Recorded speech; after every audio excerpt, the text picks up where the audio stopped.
সকাল সকাল আম নিয়ে বসে গেছি কাটতে। তার কারণ আমের সিজনে আম কিছু সংরক্ষণ বলো আর আম তেল বলো বা আমের আচার বিভিন্ন রকমের প্রসেসে আমকে ব্যবহার না করলে মনে শান্তি পাওয়া যায় না। তার মধ্যে বিশেষভাবে হচ্ছে আম তেল। আমগুলো ভালো করে জলে ধুয়ে শুকিয়ে তারপর কেটে নিয়েছি টুকরো করে। এবারে নুন আর হলুদ অল্প লঙ্কা গুঁড়ো সহযোগে ভালো করে মেখে নেব, দিয়ে আসবো রোদে।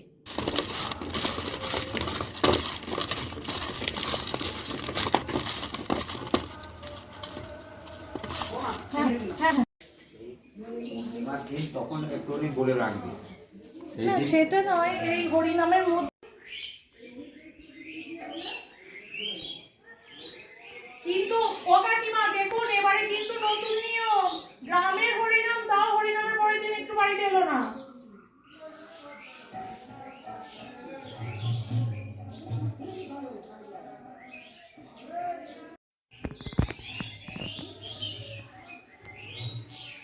সবাই এসছে, ওখান থেকে সবাই চলে গেল, কেউ বাড়িতে এলো না। আরে চাতালে দিয়ে বলছে গিয়েছিলাম, আমি বলছি কই আমার ছেলে আছে অপেক্ষা করে আছে, আমি আছি, আমি জোগাড় করেছি তুলসী তলায় হরিনাম দেবো বলে। বলছে এবারে কেউ বাড়িতে, তখন আমায় বলছে না, এইখানে এসে সোমা কাকিমণি আর শান্তনা কাকিমা আমায় বলছে যে কারোর বাড়িতে যাচ্ছে না, গ্রামের হরিনাম হরিনামের পরের দিন বাড়িতে আসে না। পুজো হয়ে গেল, এদিকে ফোকাস কর। তো এত তাড়াহুড়ো করে সব কিছু জোগাড় করলাম, কোনো ক্রমে এসে একজন এসে হরিণটা দিয়ে গেল, মন ভরলো না জানো। এবার সুপ্রভাত, মনের ঘরে টুম্পার সাথে একটি ব্লগে আপনাদের স্বাগত জানাই। কেমন আছেন আপনারা? আশা করি খুব ভালো আছেন, আমরাও বেশ ভালো আছি। এত অতিরিক্ত গরম, যেমন থাকা যায় সাবধানতা অবলম্বন করে অবশ্যই ভালো আছি। এখন বাজছে 11টা, একদম কাঁটায় কাঁটায়। আমার এই সবে সবে স্নান সেরে পুজো কমপ্লিট হলো, কারণ অনেক কাজ একদিনে মাথায় নিয়ে করে ফেলেছি। আজকে হলো বৃহস্পতিবার, আর সব থেকে ভালো কথা হলো আমাদের গ্রামে গতকাল থেকে শুরু হয়েছে হরিনাম মহাযজ্ঞ অনুষ্ঠান। তো কালকে যেতে পারিনি, তারও বিশেষ কারণ আছে। আর আজকে হবে মালসাভোগ অনুষ্ঠান, সেই অনুষ্ঠানে যাব, ওখানে সবাই অন্ন প্রসাদ গ্রহণ করবে। তো সেই জন্য আজকে আমার ঘরে রান্নাবান্না বন্ধ, যে কারণেই রান্নাবান্না মানে রান্নাঘরের হেসেল থেকে ছুটি পাই, সেই কারণেই মজা। তো চলো, গরম তো প্রচণ্ড প্রচণ্ড গরম। এবারে দেখলে তোমরা দেখালাম যে এবারে আর কোনো হরিনাম ধুলোর যেটাকে বলে সেটা বাড়িতে আসেনি। আমি জোগাড় করে হাপিত্তেশ করে চেয়ে বসে আছি, কিন্তু এলেন না। চাতালে গিয়ে মন্দিরেও ওনাদের সাথে দেখা হলো, তখন শুনলাম এবারে নাকি কারোর বাড়িতে যায়নি, সবার নাচে নাচে গেছে। মনে হলো, আওয়াজ পেলাম, আমি ভাবি বাড়িতে আসবে, আমি তো আর জানতাম না যে এবারে আর বাড়িতে আসবে না। ফলে ওই যা জোগাড় করেছিলাম একজন এসে সেই জিনিসপত্রগুলো নিয়ে গেলেন।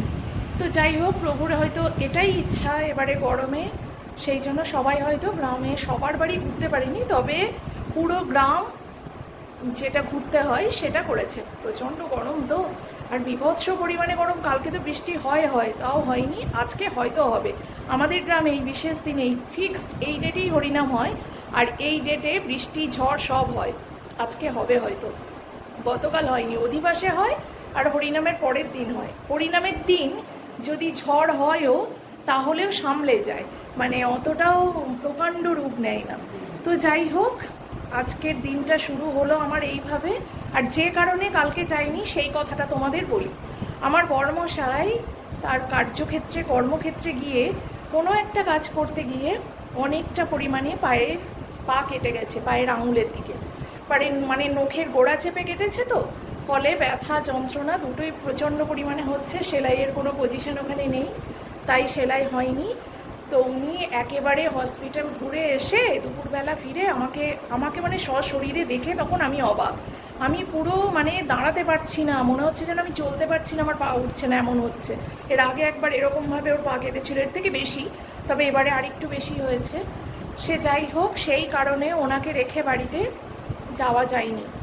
না হলে গরম হোক আর যাই হোক, একবার প্রভুর কাছে গিয়ে প্রণাম করে আসতাম, কারণ ওখানে গেলে না মনটা একটা আলাদাই শান্তি লাগে। আর আমি আজকে আবার একটা নতুন নাইটি পরেছি, এই নাইটিটা না সেলাই করতে দিয়েছিলাম, এই দিকটা একটু চেপে দিয়েছে মনে হচ্ছে, ঠিক করতে হবে। ডিপ একটা কি বলবো নস্যি কালার, এটা যাই হোক হবে, ভাল লাগে আমার এই কালারটা। তো পরেছি এটা, আজকের দিনটা পরে জল কাচা করে তবে আবার ঠিক করতে দিতে হবে, কারণ এই দিক যেটা চেপেছে সেদিকটা ঠিক না করলে হবে না, হাত কনকন করছে। তাও দেখো, তোমাদের সেদিন বললাম না যে ট্রাইপডটা ইউজ না করে করে আমার আর অভ্যস্ত, মানে কি বলবো ওটাকে, মানে ওটাই আর অভ্যস্ত হতে পারছি না, হাত কাঁপছে। তো সেটাই করতে হবে, আজকে মধু পর্যায়ে করলাম। খাবো একটুখানি শুকনো মুড়ি, কারণ 11টা 5 বেজে গেল তোমাদের সাথে বকবক করতে করতে। তো চলো আজকে সারাটা দিন আশা করি অনেক ভালো লাগবে, কারণ ঠাকুরতলায় ওখানে গিয়ে আমাদের এখানে মালসাভোগ অনুষ্ঠান কেমন হয় তোমাদের সাথে শেয়ার করবো। রাতুলার বলেছে মা কিচ্ছু খাবো না, দই বার করেছিলাম টক দই মুড়ি দেবো বলে, খেলো না। একটা কলা দিলাম খেলো, আমি খাবো একটু শুকনো মুড়ি, বড়মশাই খেয়ে গেছেন টক দই কলা মুড়ি। তো উনি এখনই ফিরে পড়বেন, 11টা বাজছে তো ফিরে পড়বেন, বেচারি খুব কষ্ট পাচ্ছে। সব বন্ধ করে দিয়েছি জানালা টানালা, গলা দিয়ে স্বর বেরোচ্ছে না, এক নাগাড়ি উপর নিচ সব কাজ কমপ্লিট করে। সেদিন বলেছিলাম টয়লেট ডিপ ক্লিন হয়নি, মাথার মধ্যে ওটা চেপে বসে আছে, তাই এই বাটিটা একটু মুড়ি নেব, তাই টয়লেটটা ডিপ ক্লিন করেছি। এই সমস্ত কিছু করে বড্ড ক্লান্ত ভাই আমি। তো এই ক্লান্ত শরীরে এখন গিয়ে বসবো। যাই হোক, এখন আর কোনো কাজ রাখিনি, এবারে একটু মুড়ি নেব, মুড়িটা দিয়ে খেয়ে একটু জল খাবো, একটু পরে খাবো একটা শশাটা কাটবো তখন খাবো। এই গরমে না কারোর কিচ্ছু খেতে মন করছে না, আমি ছেলের জন্য একটু শরবত বানাবো, চিনি মিশতে দিই।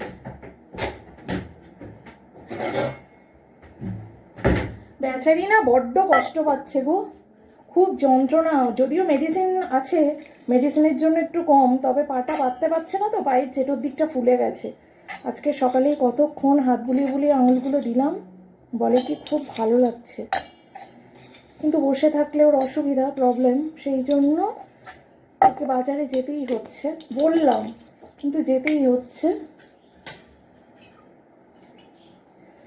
চলে আসছে তাড়াতাড়ি, একবার দেখা করে গিয়ে চলে আসছে। ছেলেদের প্রচুর কাজের চাপ রয়েছে তো সেই কারণে।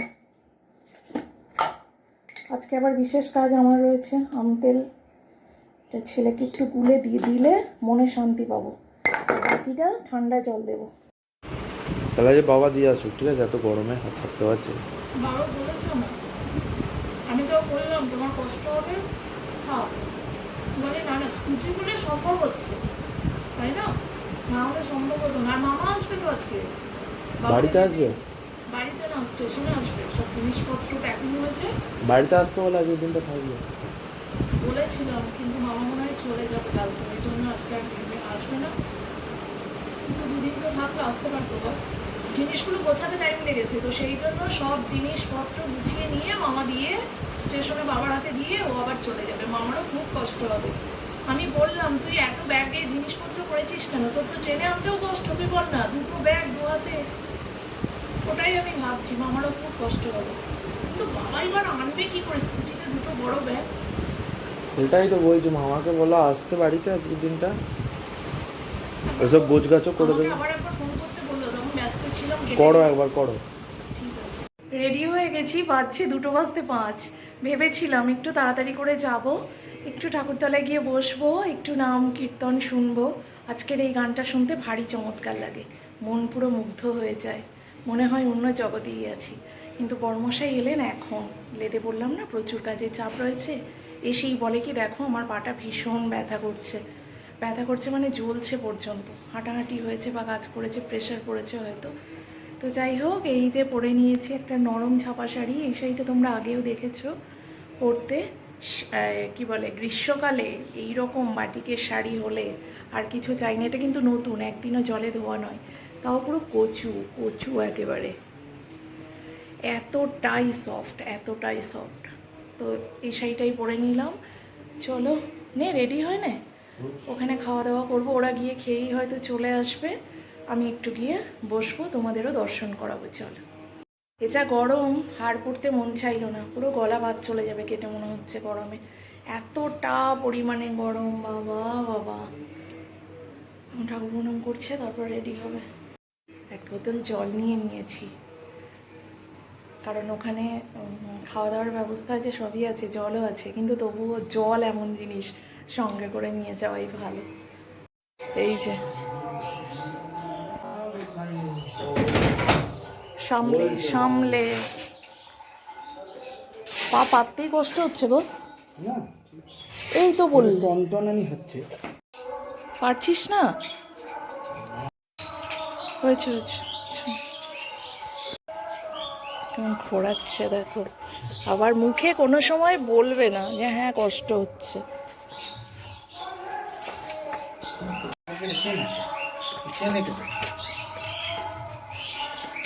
তাকাও তাকাও, শুরু হয়ে গেছে, সবাই চলে গেছে, আমরা বোধহয় লাস্ট।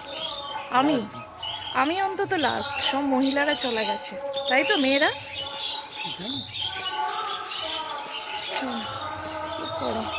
আমগুলো কেমন আছে ছাদে দেখা হলো না, এসে দেখবো।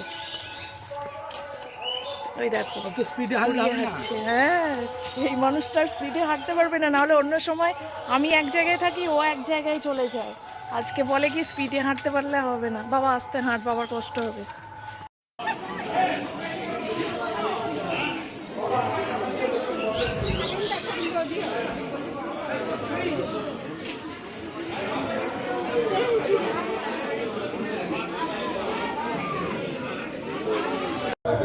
তোমার অবশ্যই না দেব।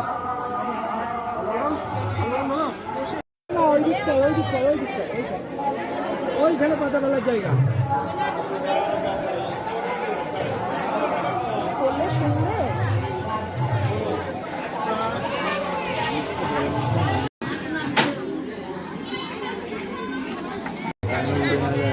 না না, উঠবে না, কি সুন্দর দেখতে।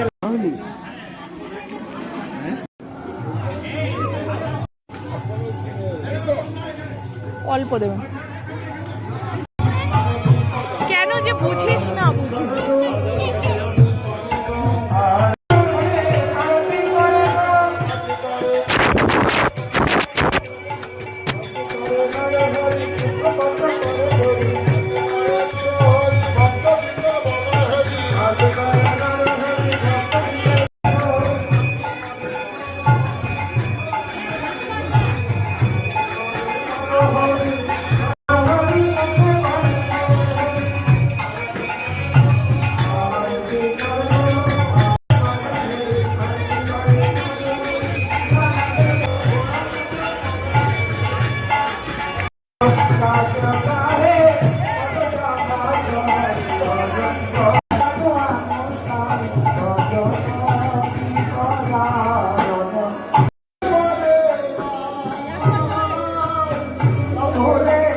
দিতে পারবো, কি করে দিতে পারবো।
আমার ছেলেও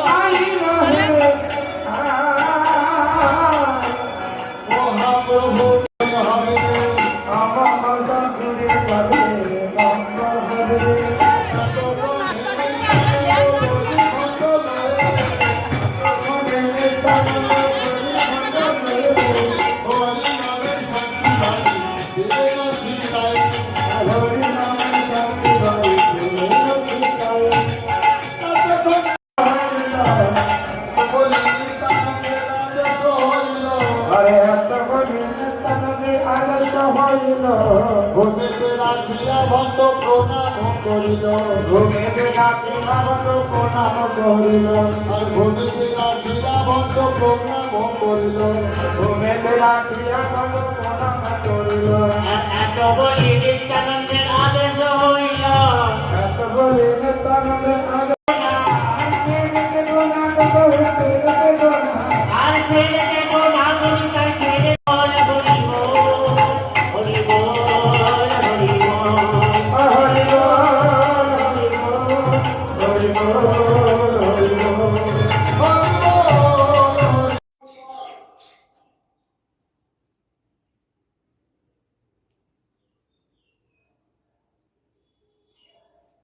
বাড়ি চলে এলাম আর এই হলো আমার অবস্থা। ভীষণ গরম তো, এখন প্রায় 3:30 ঘড়ির কাঁটা। তো এই যে মালসা দিয়েছিলাম ছেলের নামে, তো নিয়ে এখন নাম ডেকে ডেকে দিচ্ছে। তো বাড়ি এলাম, চলো এদের ডাকি, ছেলের আবার পড়া আছে।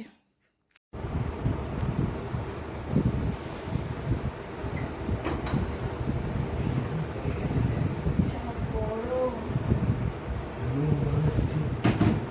পুরো ঝলসে যাওয়া গরম। এই এখানে ছেলের মাথায় দিই।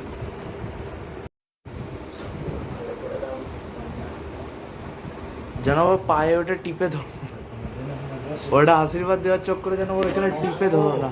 কি বলছো? বসো, একটুখানি বসো। আমি বলছি একটু বসো না। বসবো তো, পুরো অন্যরকম লাগছে তো মাকে, দেখ। কি করবো এই গরমে। আমি বলেছিলাম অতক্ষণ দেখবো না। মালসা পেয়েছো না হয়নি? হ্যাঁ, 2 নম্বরে প্রথমে সুনীল কাপুরের, তারপরে রাতুল বিশ্বাস।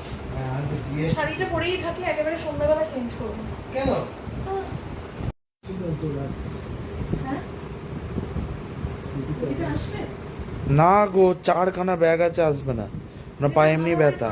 না না, টোটোতেই যাবো। এলাম, এত বিপর্যস্ত লাগছে গরমে, প্রত্যেকটা মানুষের চোখ মুখ বদলে যাচ্ছে। আমি তো এইটুকু গেলাম, যারা মানে সকাল থেকে এইসব কাজকর্মে ব্যস্ত, তাদের কি অবস্থা। আমার একটু বেশি মনে হয় রোদ গরমই হয়ে যায় না, চোখ মুখ বড়। তাও কুলারগুলো দিয়েছে বলে অনেক শান্তি। ওখানে হাওয়া দিচ্ছে, তবু ভালো লাগছে, ওখানে গিয়ে না অন্যরকম হয়ে যাচ্ছে। না গো, হাওয়াটা ঠান্ডাটা তো একটু হলেও একটু এই যে দিচ্ছে। পুরো আমার সব ভেজা, এগুলো জানো, পুরো ভেজা। ঠান্ডা জোর দিয়ে। না না, রাতুল পড়তে চলে যাবে, সেই কারণে এই প্রসাদটা এখন সবাই মিলে খাওয়া হবে, কারণ ওরা কেউ ঠিক করে ভাত খেতে পারেনি। এখন মাখিয়ে রেডি করি, দেওয়া আছে দেখি। লুচি, বাতাসা, রসগোল্লা, আম, এসব মেখে নেবো আর কি। এটাই সিস্টেম। টোটো আসছে, টোটো যাচ্ছে।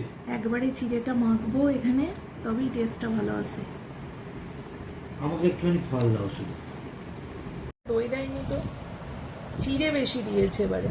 দই আছে আমাদের, এটা ঢেলে দেবে একটু। সেটা ভালো লাগবে না, ঠাকুরের প্রসাদ আলাদা ব্যাপার বাবা। ঠাকুরের প্রসাদের মধ্যে আলাদা ইয়ে আছে, এতে যা আছে তাই দিয়ে খেতে হবে। তাহলে আগের বার মানে ক্ষীর দেয়, তারপর ওই প্রসাদটা পড়ে গেল কাপড়ে তোল। আমি রেডিটা হয়ে গেলে না আমার শরীরটা খুব ভালো লাগে। কার টোটো আসবে? ঠাকুরের প্রসাদ, এটা আলাদাই টেস্ট। মাখা রেডি, রাতুল খাবে, এবার গিয়ে পড়তে যাবে। অন্ধকার আসছে, আসছে তো বড় লাইটটা।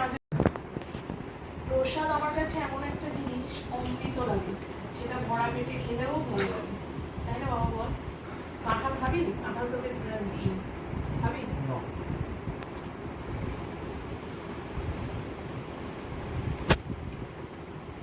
কাঁঠাল আসছে।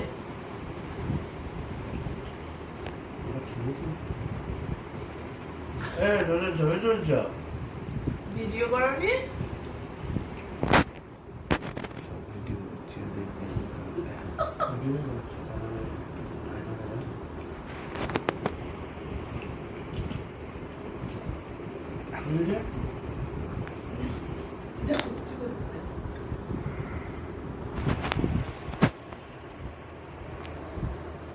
দেখি, তাকাও, স্মাইল।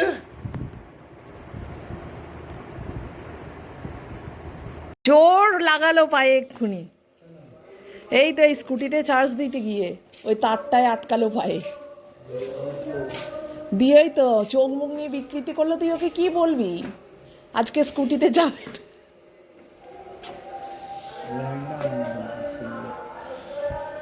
আর স্কুটিতে নয়, আজ টোটোতে করে যাবে। Good afternoon friends. দুপুরে একটু রেস্ট করলাম, ঘুমাইনি যদিও আজকে। তো রাতুল পড়তে চলে গেলে ওর বাবাও বেরিয়ে গেল, তো ভাবলাম ছাদে যাই, ছাদে গিয়ে গাছগুলোকে একটু দেখি আর গাছে জলটা একটু দিয়ে আসি।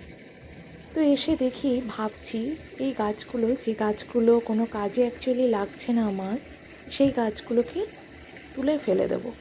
কিছু গাছ আছে কেটে দিতে হবে, যেমন এই মিস্তা জবা গাছটা সেদিন উপড়াতে গেলাম, কিন্তু আমার হাতের জোরে আর গাছের গোড়ার জোরে পেরে উঠলাম না, তাই একটু বেঁকিয়ে ফেলিয়ে রেখেছি। তবে ওটাই আর জল দিচ্ছি না, মরে যাক, তারপরে ওই দাদাদের দিয়ে একটু কাটিয়ে পরিষ্কার করে নেব ভাবছি। কারণ ফুল গাছ মনে হচ্ছে ছাদে কমিয়ে দিতে হবে। মনটা ভারী খারাপ লাগছে, কিন্তু খারাপ লাগলেও কিছু করার নেই, কারণ পরিস্থিতিটাই এমনটা এসেছে। সেটা তোমাদের বিস্তারিত বলবো। এখন আপাতত গাছটাই জল দিই, আর গাছগুলোকে জল দিচ্ছি আর মনে মনে ভাবছি যে এদেরকে না জানি কতদিন এইভাবে যত্ন করতে পারবো বা এদের সাথে একটু সময় কাটাতে পারবো। অ্যাকচুয়ালি এরা শুধুমাত্র সময় কাটানো বা যত্ন করার জন্য এদের সাথে আমার সম্পর্ক না, অনেক কিছু অনুভূতি এদের সাথে আমার জড়িত। তো আমার খুব ভালো লাগে এই জায়গাটা। গাছে জল দেওয়া কমপ্লিট হয়ে গেল, এবারে একটু দাঁড়াবো ভাবছি, একটু হাওয়া দিলে ভালো লাগতো। কিন্তু দেখো বন্ধুরা, একটু হাওয়া নেই, এক ফোঁটা হাওয়া নেই। আমাদের এখানে হরিনামে না ঝড় বৃষ্টি হয়, এবারে সেসবেরও কোনো ব্যাপার নেই। এটাই ভাবছি, জানি না ঈশ্বরের কী লীলা। চলো নিচেই যাই। বাপের বাড়ির জিনিস দেখো, দাঁড়াও লাইটটা জ্বালি।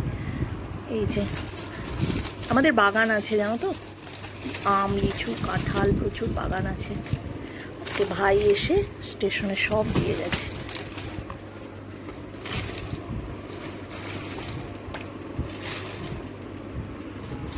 রাতে দেখি না গোছাতে পাগল লাগবে। আজকে রাতেও পুজোর ওখানে অনুষ্ঠান রয়েছে, কীর্তন হবে হয়তো, বললো মাইকে এখনই। আমার যাওয়ার কোনো ব্যাপার নেই।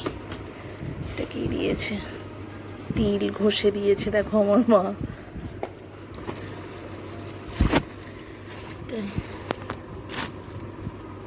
কি কলা গো, সিঙ্গাপুরি?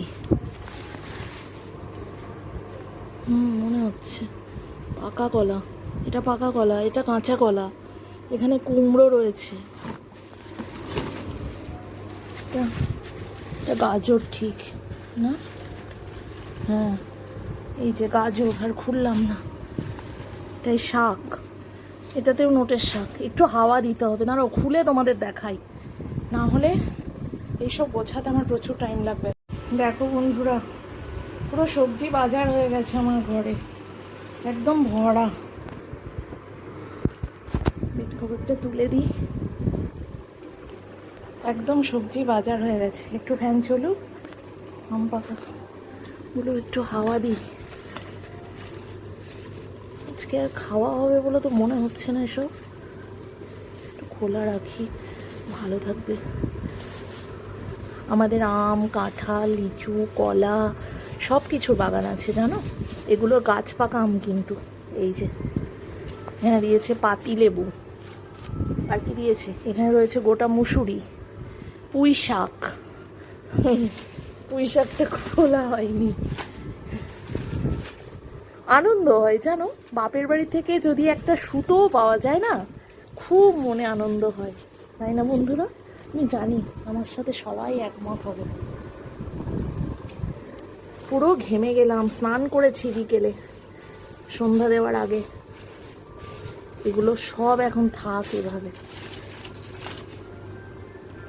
তারপর পটলটা খুলে দেবো, একটু হাওয়া দিই। দেখে বুঝতে পারছো বন্ধুরা, এই যে গাজরটা খুললাম না, গাজরটা ফ্রিজেই রাখবো।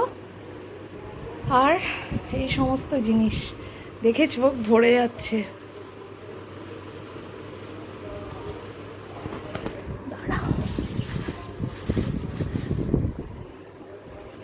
এগুলো সব কিন্তু আমাদের ঘরের, জানো, সব ঘরের, একটাও কেনা না।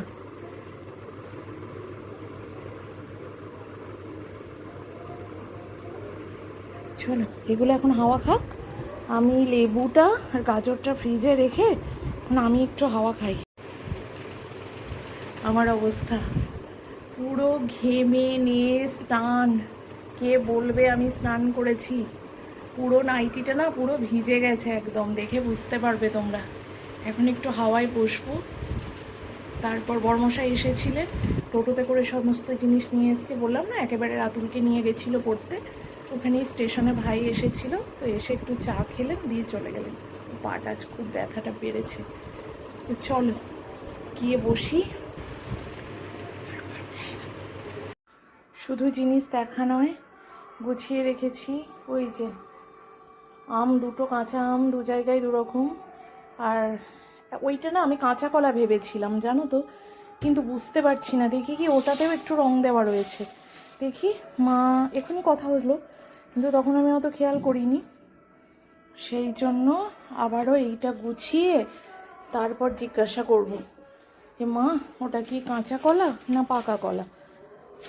আর এই লিচুর ডালপালা রয়েছে, এগুলো পরিষ্কার করতেই জান আমার কয়লা কয়লা, কি বলবো। জিনিস আনা দেখা সব ভাল লাগে, গোছ করে রাখতে না জীবন বেরিয়ে যায়। আর এই আমের আঠা, ভালো করে এই ঘর মুছতে হবে। আজকে বড়মশাই বলে গেছে এইসব কাজ করো, তোমায় আজকে রাতে রান্না কিচ্ছু করতে হবে না, রুটি নিয়ে আসবো। ঠাকুরতলার ওখানে গান আরম্ভ হয়ে গেছে, কবি গান বোধ হয়, মনে হচ্ছে। পরে কথা হচ্ছে। ওই ব্যাগগুলো সব জিনিসপত্র এসছে, আঠায় ভর্তি। কাল ভালো করে আবার ভালো করে সার্ফ দিয়ে ধুতে হবে, এখন জড়ও থাকবে। এই হলো আমার অবস্থা, পুরো ঘেমে নিয়ে একাকার। এখনও মুছবো ঘর, আমাকে দেখানোর মতো সিচুয়েশন নেই, তাও দেখাচ্ছি নিজের পরিশ্রমটাকে বোঝানোর জন্য। রাত্রিরে শোয়ার আগে ফ্রেশ হয়ে এই নাইটিটা খুব আরামদায়ক হয়েছে, তার জন্য পরি। আজকে বলেছিল ও যে আজকে আর রাতে রান্না করতে লাগবে না, আমি একটু ভাজি আর তরকা রুটি নিয়ে আসবো, দুপুরে ছেলে খেতে পারিনি। তো আমি বললাম ঠিক আছে, সেই জন্য একেবারে স্নান সেরে, সন্ধ্যা দেওয়ার আগে স্নান সেরে সন্ধ্যা দিতে গেলাম, তখনই ঘেমে একেবারে স্নান হয়ে গেছি আবার। তারপর এই সমস্ত কাজ করতে করতে না আবার রাত্রিবেলা ফ্রেশ না হলে আমি ঘুমাতে পারবো না। কেন যে বললাম। আজকে অনেকগুলো কাচা হয়েছে, যে শাড়িটা পরেছিলাম সেটাও বাইরে কেচে মেলে দিয়েছি, এখনও তুলিনি। তো চলো আর একটা জিনিস দেখাবো বলে ভুলে গেছি, দেখাই। এই যে 2 রকমের আম, যেটা আম তেল করবো বলে রেখেছি, ল্যাংড়া, হিমসাগর। তো এইগুলো ছাদে ছিল, আজ শুকনো হয়েছে, কালকে এখনও রোদে দিতে হবে, তো এখানে এনে রেখেছি।